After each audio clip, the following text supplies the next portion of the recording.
Well, hey everybody, Chris here. This is a little bit of an unusual video because I'm going to show you how to set up your own activities in the STEM Coding Learning Management System, stemcoding.osu.edu. Now to do this, you have to have teacher access to the STEM Coding Learning Management System, so you kind of have to send me an email for that, but it's free to use for anybody that wants to use it. It's developed by Ohio State. And so big thank you to ASC Tech at Ohio State for all the sweat equity that they've put into this thing. So thank you very much for that. So, and I'm going to do a little bit of multitasking here today because I've developed an activity, sort of the second part of the Pi Day activity. So if you've done the first part of the Pi Day where we have all those random dots, I've created a part 2 for that.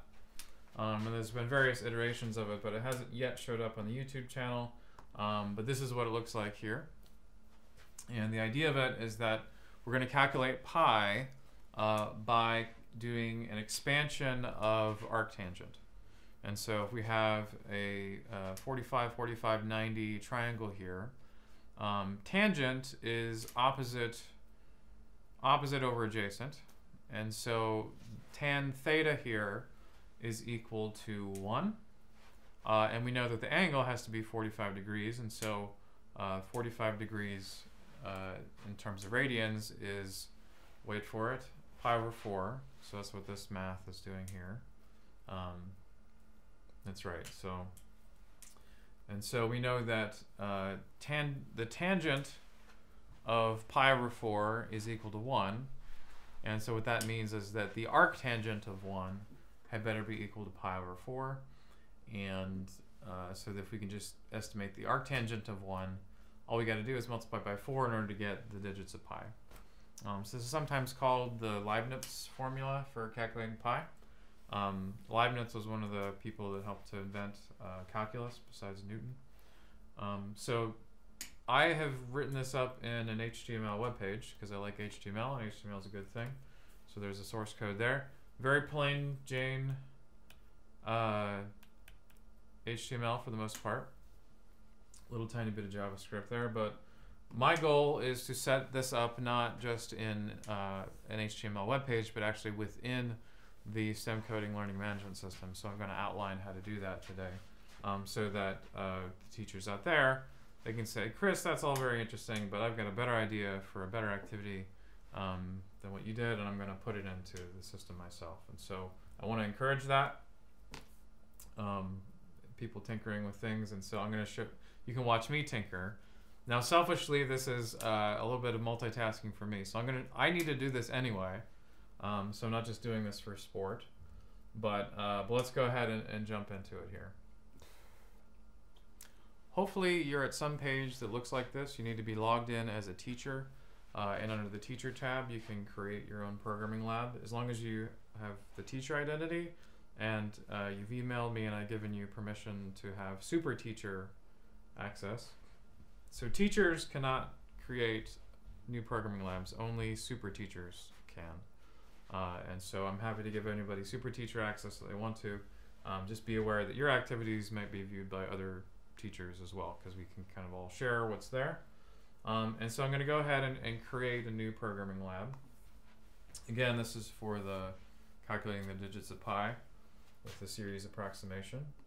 So I'm going to call this math coding. I'm going to call it that. I did this a second ago. And so estimating the digits of pi with the arctan method is what I'm going to do. And before I get very far, the first thing I want to do is just sort of test out the way that equations work. And so I'm going to go to this content editor here. So this is the content. This is what the students actually see is in here. And then there's some teacher notes. And as you can imagine, only the teachers can see the teacher notes. So you can put solutions in there, other comments. Don't forget to say this when you talk about that. So that's there. Hopefully that's helpful. Then down at the bottom, this is where you actually put the code. So this is where we're going to put the code that the students can download. It's also going to be where we put the codes that the students can only see the execution of and cannot actually see what the code is. So that's the different parts. So just before I get any further, what I want to do is let's just do something simple, save it, and open it back up again. So I'm going to write this exercise is a method to estimate the digits of pi. But I want this pi to be a symbol, right? I don't just want it to be pi. And so what you do is that the nice part is that this interface basically can do kind of LaTeX math just with the $sign. So if you're editing a LaTeX document and you wanted to write pi, just like this, you would say, all right, I'm going to delete that, $/pi $. So again, if you're writing a LaTeX document, that's all you would need to do. So I can go ahead and I can save this and go to the very bottom, or sorry, create programming lab. So create programming lab. And so here is what the students would see right now, is that this exercise is a method to estimate the digits of pi. And so that worked out. It has a nice little pi thing there. You can see that. That's nice, isn't it? So that's going to be an important symbol moving forward. So we're going to go ahead and be able to do that. Now I have a whole activity. I have a whole HTML page here. And so in principle, I could sort of copy paste into there. I could also do things like, so if I wanted to put this equation in there, well, how did I define it in this HTML document? I can do Control-U in Firefox to see what the code is that I used. And if I look carefully in that code, I find this thing here. We see theta equals 2 pi, blah, blah, blah. So what I can do is I can take this and just copy this. This is what's referred to as mathjax, by the way. So single $signs is if you're writing in the sentence. Double $signs is if you want to have an equation fill the whole thing. So I'm going to do Control-C to copy that. Go back over here, click Edit, and so I'm going to stick this down here, paste, and now when I save it, hopefully this will work. Not 100% sure, but let's see. Nope, that didn't work. All right, so it didn't work because it was formatted in a certain way. So I paste. In other words, if I had typed it in instead of pasted it in. So for example, if I just wanted to say $$ theta equals /pi divided by 4, which is important for the activity. If I just type that in myself, that should work. And I'll prove it to you. Here we go. Update the programming lab. Here we go. There it is. Theta equals pi over 4. That works if you type it in. If you paste it in, then you have to worry about some things. If you paste it in, then the trick is to highlight this thing and then go to Format. And under Format, you want to click. Let me zoom out just a little bit so I can see all that. All right. Zoom in again. All right. So now you're at Format. You've highlighted the text that you want. The key is to clear the formatting. And that'll just make it into regular text. Yes, let me clear the formatting. I'll do that again twice there. And you may also want to change it from pre is for like code font, and just put it back to regular paragraph. There you go. So now it looks the same as this, right? So this was, if you look at this carefully, it says the little p there. Again, this is from HTML, it's just the paragraph. And so now that I've cleared the formatting and I set the kind of text to paragraph, now it should work. I'm gonna click Update Programming Lab, and now here we go. So now my little equation works. So I can put equations here. The next thing I want to do is I want to put some code that I want the students to be able to look at. So what you have to do is you kind of have to do your homework first before you do this, and you have to say, all right, I want V0 to be the code that my students see. V1, so I have a folder that has that V0 code in it. I'll show you what's in that folder. So in V0, I have a sketch.js, I have a functions.js. There's also an index.html, but I only need the 2 JS files. The only reason I have the index thing there is just in case I want to run this code myself. So this is the V0 code. It doesn't really do anything. It has a rather crude approximation of pi. It estimates pi as 2.67 basically, which is not quite 3.14, but you know, it's sort of in the ballpark, kind of, maybe. But this is the V0. This is the starting point. The students will be able to improve off that. This is why I love JavaScript. You can just double click on these HTML files. It'll run it. But anyway, this is what's in the V0 folder. We're only going to use sketch.js and functions.js is what we're going to use. We'll do that in just a second. But there's also V1. So this is the first modification that we make to the code. So it looks slightly different. So or at least we're counting in this case. And then so on and so forth. Eventually we get to V3, in which case it does something pretty cool looking. So now it's actually estimating the digits of pi. It's doing this series expansion. And it gets closer and closer to pi as time goes on. So that's pretty cool looking. And this is what we want to put into our code. Again, we want to make sure that the student can download and edit V0, but we want them to be able to execute these other ones, but without actually seeing the source code. So what I'm going to do is I'm going to go ahead and open this back up again, and I'm going to provide them with a link for how to do this. And so this is through file groups. So here I have 4 different file groups, 0, 1, 2, and 3. I like calling it V0 because it's like it doesn't really do much yet. It's not a true 1.0, I would say. So I'm going to add the file groups. I'm going to add the V0 group. So I'm going to click Add Group. Now the title here is going to be the thing the student sees to click, they'll want to click the code. So the title here might be click here to open up the code in a code editor. So often the V0 kind of looks something like that. And then the key, this looks, you know, what the heck do we put for the key? Well, the key is just what version of the code is this? So the key is just V0. That's it. And now that would be fine, and I can go ahead and add my JavaScript files to it. But the key thing to click or to not click is whether it is downloadable by the student. Now, downloadable is maybe not the best term. Maybe it is. Maybe a better term is like editable. So the student can edit the file and see the source code. V0, you always want the student to be able to see that source code and to be able to work with that source code, because that's their starting point. So I'm going to go ahead and click that. And then I'm going to add my files. So it'll take me a second to kind of hunt around in these folders. So I'm going to add file. Again, there's 2 files that we want to add. There's the sketch.js and there's the functions.js. So I'm going to hit browse here, Pi Day Part 2, and here it is. Here's V0.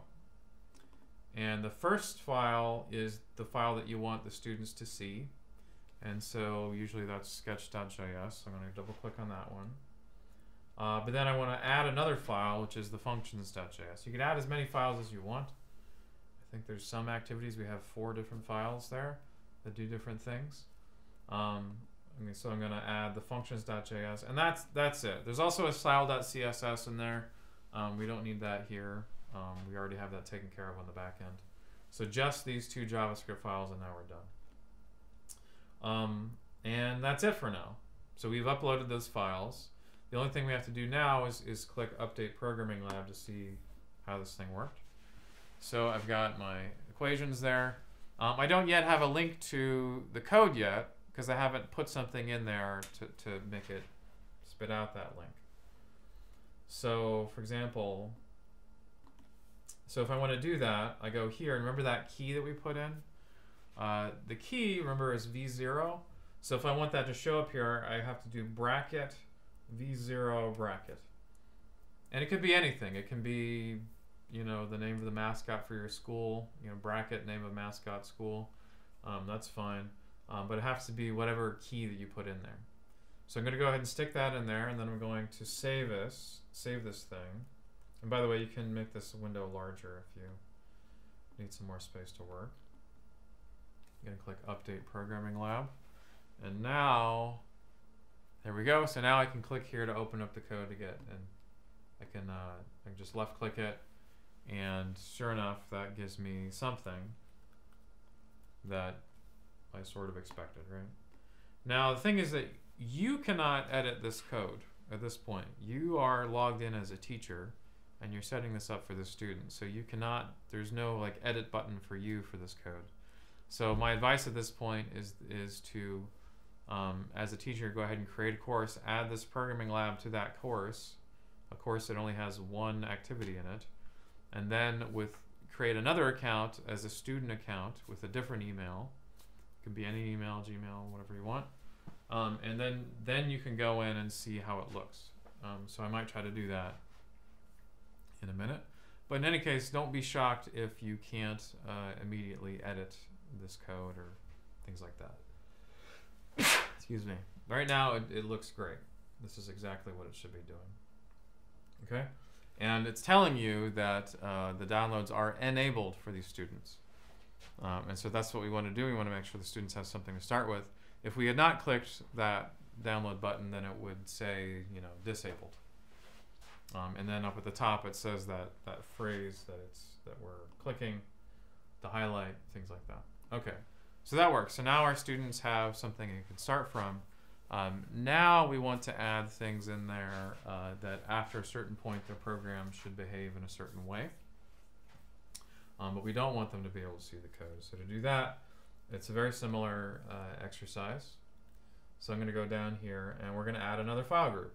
So it says over here, it says add group there. So I'm going to go ahead and do that. And this is going to be V1. So remember I have V0, 1, 2, 3. So this is going to be V1. So I'm going to say, I'll write that here, V1. But I don't want to put it downloadable. I don't want it to be seen by the students because then they'll just cheat. Those little rascals. All right. But I need to put something in here for the link to say. Usually in the activities, it's something along the lines of, at this point, your code should behave like this. So I'm going to do that. But I haven't actually added the files yet. So this is all great, but I haven't actually put anything in there. So I'm going to do add file. Click here. I'm going to find V1. And again, all I need is the JavaScript files. I don't need the style.css. I don't need the index.html. Make sure you click whatever file you want the student to see first. You should click that one first, sketch.js. And then to add the functions.js, you have to hit add file again. So I'm going to go ahead and do that. I'm going to find, we're still in the V1 folder here, so I'm going to double click functions.js. Okay. So there you go. So that's our V1. Now, if I save this, it's not necessarily going to do anything because I'm not calling out V1 up here yet, right? So here I'm calling out V0, and that's great.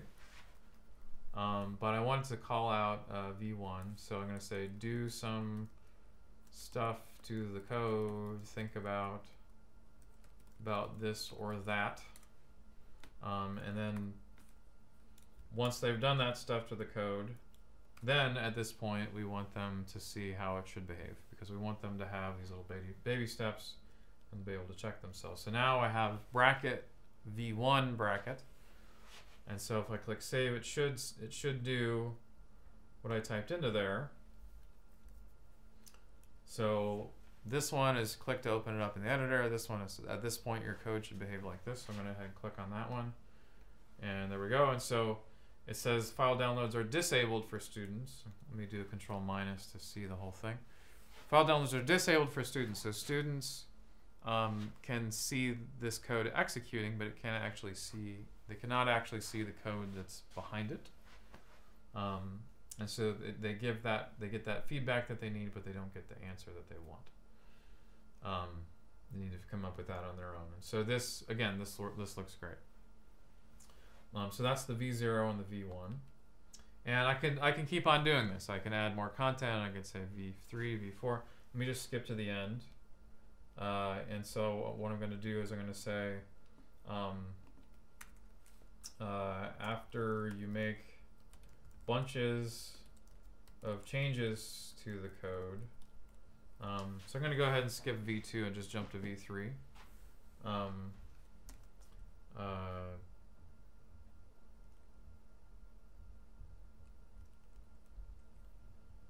Let me go back here. So, all right, so we're back here. Just for time, I want to skip through V2, right, which is an intermediate stage. I just want to go straight to the final product of what the student should be doing. So, so here I'm going to say students make a number of changes to the code for the following reasons, and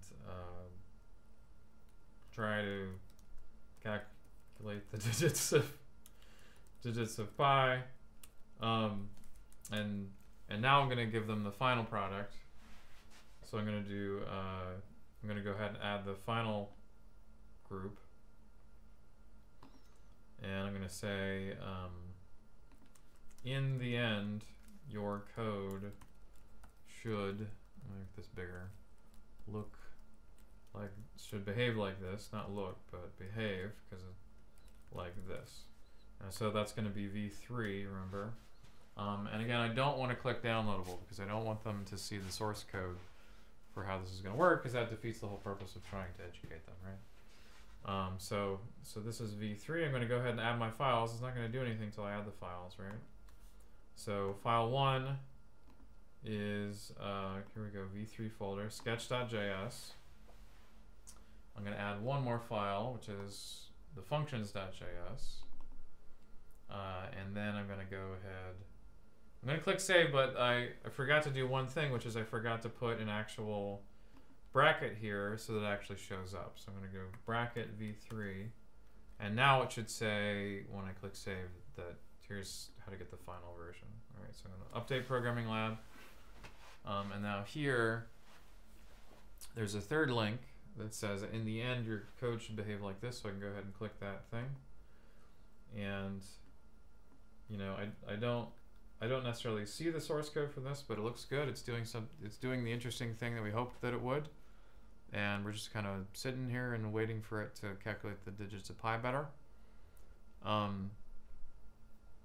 the way, word to the wise is that because the fourth digit of pi is a 1, it takes a very long time before it gives you a stable 3.14. It flips between 3.13 and 3.14 for quite a while before it gets there. So if you're surprised at how long it takes, it's blame the fact that the fourth digit is 1.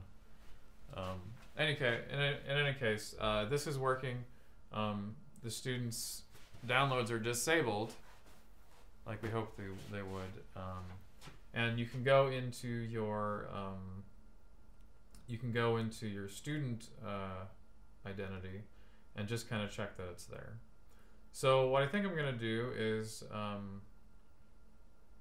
let's see. So hopefully you know how to create your own course and then look on all the programming labs to add the one to the course and to see what it looks like from the student perspective. Just for the sake of time, I'm going to skip through that. But what I am going to do is there's these wonderful buttons that the folks at ASC Tech made for us. So sometimes you have these things where you want to copy stuff to a clipboard, and so let's see. So let's no, not that one. I want to do. Is it up here? Here we go. So I want to copy this one to the clipboard. So in the HTML thing, all I got to do is click this, and then as you can see, if I do Control V, then I have that on the clipboard. But how would I do this? How would I create this little button in the stemcoding environment like that? Well, here's what you would do. So what you want to do is you want to, copy it. So first of all, you want to copy it. Go ahead and click Edit. And then I believe this is some kind of a step in the middle here. So let me go ahead and put it in the middle. Make the font a little bit bigger, Control plus. Here's the key, is that when you click Insert, it's actually, this one is Insert Code Sample. So you can either do Insert Code Sample there in that menu, or you can just sort of click in this Insert Code Sample. It takes you to the same place. And you have two options. You have JavaScript and you have HTML.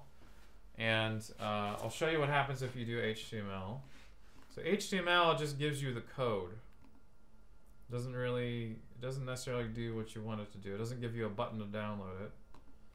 It just sort of, it's there. And it looks different, and in some cases that's exactly what you want to do. You want to highlight to say, all right, this is what should be in the code, or this is what the code looks like. And you don't need a copy code button. It would be confusing to have a copy code button in some circumstances. So again, if you click HTML, you get the code, but you don't get a button. But if if instead you go to that same insert code thing, so I'm going to do it again here, insert code, and you say JavaScript, and all of our codes are in JavaScript. Now I put the code in there. I click Save, and now this is the thing that has the actual button. It doesn't necessarily look like it here, but if you save the activity and go there, now there's a nice little copy code button. It's right here, which is kind of pretty. And so if I click that,